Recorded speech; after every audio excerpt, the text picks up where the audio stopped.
देखिए class 10th में और ये 12 में दोनों क्वेश्चन आप में आते हैं। आपको पढ़ाए थे कि दो आवेशों के मध्य जो होता है कौन सा बल कार्य करता है। आवेशों के मध्य जो बल कार्य करता है उस बल को हम वैद्युत बल कहते हैं। ये वैद्युत जो बल होता है वह आकर्षण भी होता है और प्रतिकर्षण होता है। इस नियम को कूलाम साहब ने दिया था। कूलाम जो वैज्ञानिक थे वो कहाँ के रहने वाले थे? फ्रांसीसी थे। उन्होंने 1785 ईस्वी में कूलाम का नियम दिया था। पूछा जाता है ये वैद्युत बल के संबंध में किसने नियम दिया था? वैद्युत बल के संबंध में पूछा जाता है, वैद्युत बल के संबंध में कूलाम का नियम।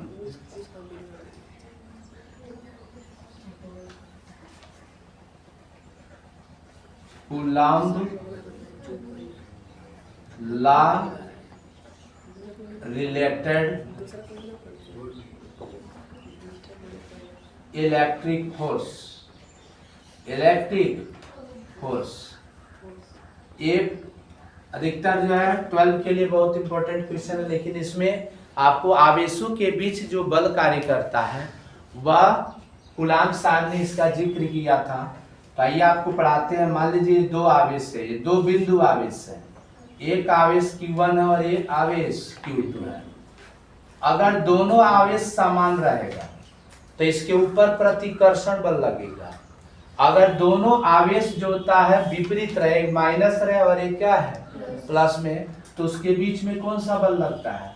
प्रतिकर्षण बल लगता है। अगर इनके बीच की दूरी r हो और इसके बीच में लगने वाला जो बल है वह कितना है? F है। अगर दोनों समान आवेश है तो विपरीत यानी प्रतिकर्षण बल लगेगा।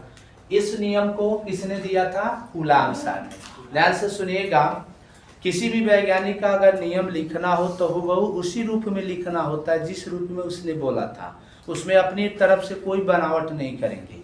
तो किसी भी वैज्ञानिक का अगर नियम लिखना हो तो सबसे पहले आप कथन लिखेंगे।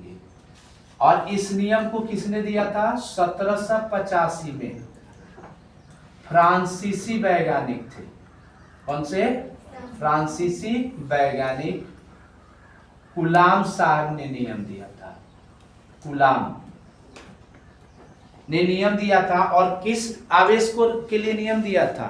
स्थिर बिंदु आवेश के लिए। गतिशील आवेश पर उसने नियम नहीं दिया था, ठीक है ना। तो उसने कहा था दो यानी कूलाम के नियम के अनुसार वैज्ञानिक जो नियम कहते हैं उसी के रूप में बोलेंगे।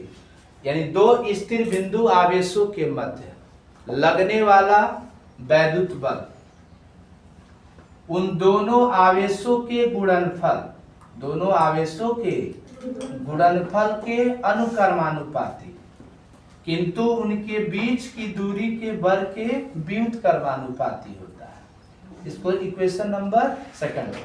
इस नियम को हम कूलाम का नियम कहते हैं। पुनः दोहरा देते हैं।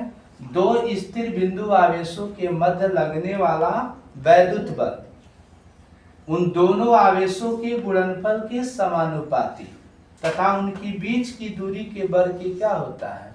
व्युत्क्रमानुपाती होता है।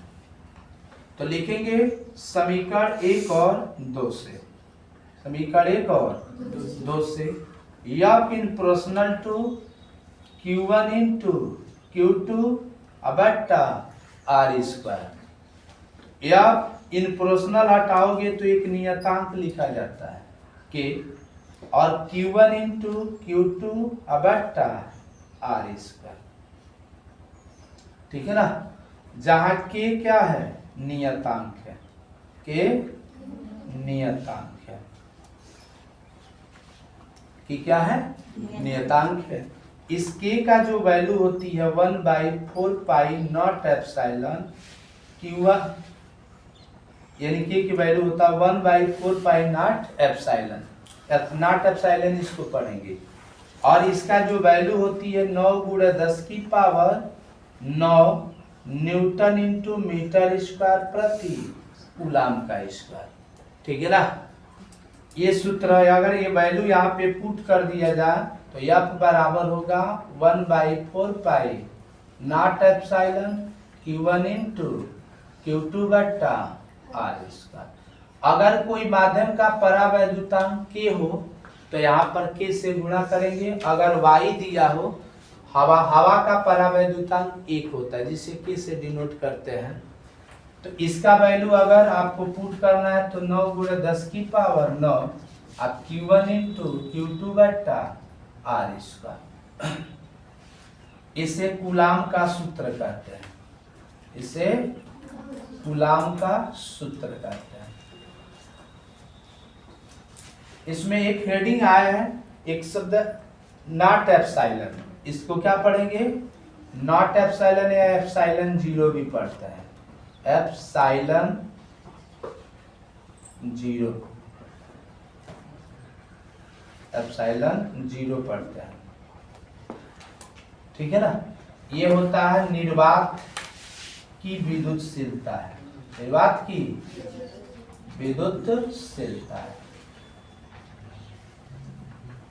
देखिए इसका जो मान होता है 8.85 गुणे 10 की पावर -12 कूलाम स्क्वायर प्रति न्यूटन इंटू मीटर स्क्वायर। इसका वैल्यू याद रखिएगा, यह इंटर तक आपको काम देता है। इंटर में भी वाइवा में एक प्रश्न पूछा, इसी बारे 12 का एग्जामिनर आए थे और फिजिक्स का, उसमें ये वाइवा में बच्चों से पूछते थे।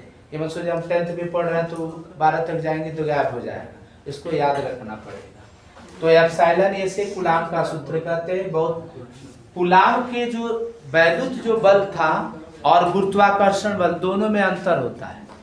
गुरुत्वाकर्षण बल केवल खींचता है यानी आकर्षण बल होता है, लेकिन जो वैद्युत बल होता है वह आकर्षण और प्रतिकर्षण दोनों होता है, ठीक है ना।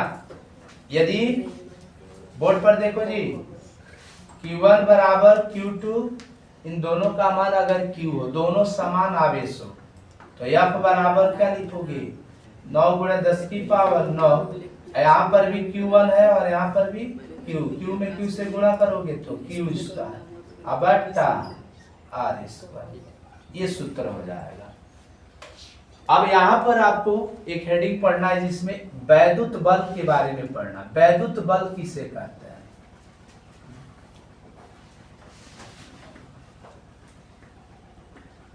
तो वैद्युत इलेक्ट्रिक फोर्स आपको जानना है, इलेक्ट्रिक फोर्स क्या है। वैद्युत बल किसे कहते हैं? तो आवेशों पर लगने वाले या आवेशों के मध्य लगने वाले बलों को हम क्या कहते हैं? वैद्युत बल कहते हैं। या आवेशित वस्तु पर लगने वाले बल को हम क्या कहते हैं? वैद्युत बल कहते हैं। ये पूछा जा किस प्रकृति का होता है, नेचर क्या होता है? तो इसका नेचर होता है आकर्षण भी होता है और प्रतिकर्षण बल भी होता है। प्रतिकर्षण यानी अट्रैक्शन भी होता है, यानी आकर्षित भी करता है, और प्रतिकर्षण रिपल भी होता है, रिपल फोर्स होता है। एक दूसरे को धक्का भी देता है। कब धक्का देगा? विपरीत आवेश रहेगा तो आकर्षित करेगा और समान आवेश रहेगा तो प्रतिकर्षित। तो वैद्युत बल के बारे में आपने जाना और वैद्युत बल का ये सूत्र है, ठीक है ना।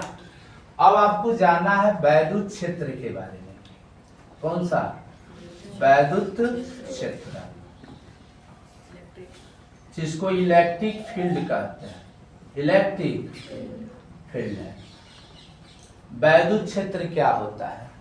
तो लिख सकते हो वह क्षेत्र जहां पर कोई आवेशित वस्तु, जहां तक कोई आवेशित वस्तु यानी वैद्युत बलों का अनुभव करता है उसी को क्या कहते हैं? वैद्युत क्षेत्र। मान लीजिए इसमें कोई वैद्युत बल F लगा, यहाँ पर इसके चारों ओर कोई आवेशित वस्तु है, जैसे यहाँ पर कोई आवेशित वस्तु की है और यहाँ पर यहाँ इसके कारण आवेश इस बल का अनुभव कर ले रहा है यहाँ तक, बाउंड्री तक, लेकिन थोड़ा सा ये यहाँ पर ये बाहर रख दिया जाता है तो ये Q जो है इस बल का अनुभव नहीं कर पा रहा, तो यह क्षेत्र के क्षेत्र में रहेगा, ये क्षेत्र से बाहर है, ठीक है ना।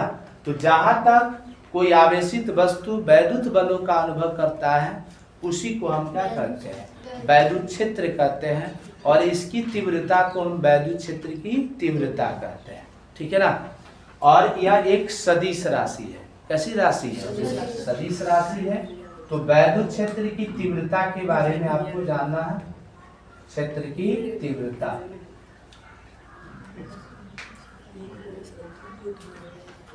जिसको इंटेंसिटी कहेंगे ऑफ इलेक्ट्रिक फील्ड।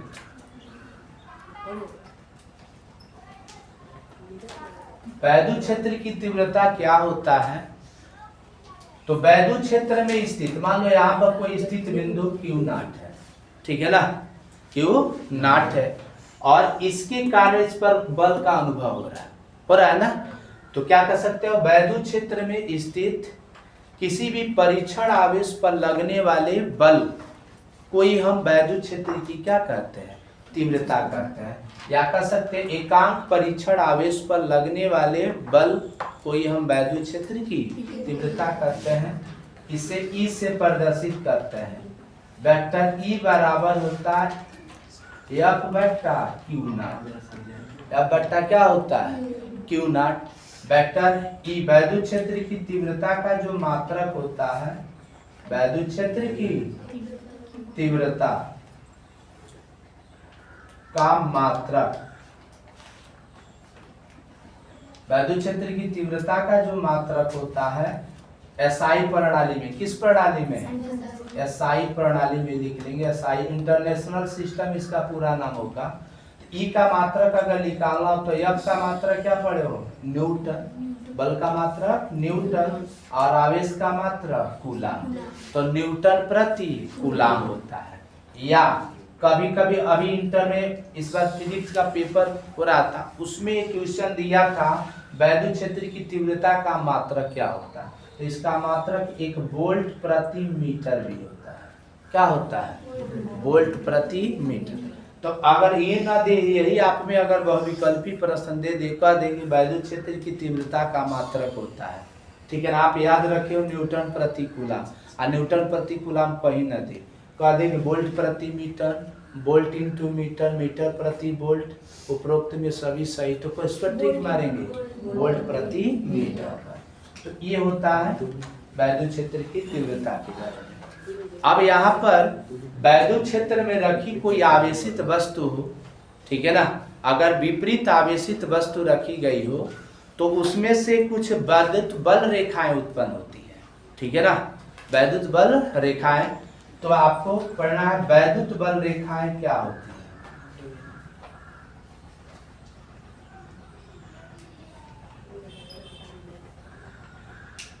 है। Electric force lines, force lines. वैद्युत बल रेखाएं क्या होती है? देखो अगर मान लीजिए कोई यहाँ पे प्लस आवेश है और यहाँ पर माइनस क्यू आवेश है, प्लस क्यू है और यहाँ पर क्यू आवेश है, तो वैद्युत बल रेखाएं किसे कहते हैं? वैद्युत क्षेत्र में स्थित, वैद्युत क्षेत्र में स्थित धन आवेश से उत्पन्न होने वाली वह काल्पनिक एवं वक्र रेखा है जो प्लस आवेश से उत्पन्न होकर किधर जाती है, माइनस आवेश की ओर जाती है। उससे हम क्या कहते हैं, वैद्युत बल रेखाएं कहते हैं। और यह काल्पनिक रेखाएं होती है। कैसी रेखाएं होती है? इसकी विशेषता क्या होती है, आपके गुणधर्म। ये वैद्युत बल रेखाएं हमेशा याद रखना, प्लस आवेश से उत्पन्न होकर किस आवेश की हो जाती है। इसके गुण क्या है? पहला गुण है कि वैद्युत बल रेखाएं एक दूसरे को कभी नहीं काटती है, ठीक है ना। दूसरा नंबर, ये बल रेखाएं काल्पनिक होती है। कैसी होती है? तीसरा, वैद्युत बल रेखाएं वक्राकार आकृति की होती है, पैराबोला शेप का होता है, ठीक है ना।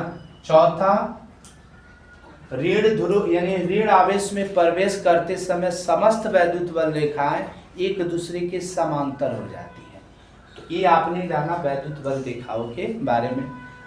इस पर आधारित अगर क्वेश्चन कहीं से भी आता है, मैं आशा करता हूँ जो भी वीडियो देख रहे होंगे सब वह आसानी से क्वेश्चन को रिप्लाई कर सकते हैं। अगर वीडियो अच्छी लगी हो तो आप कृपया इसे लाइक करें, चैनल को सब्सक्राइब करें और ज़्यादा से ज़्यादा वीडियो को शेयर करें।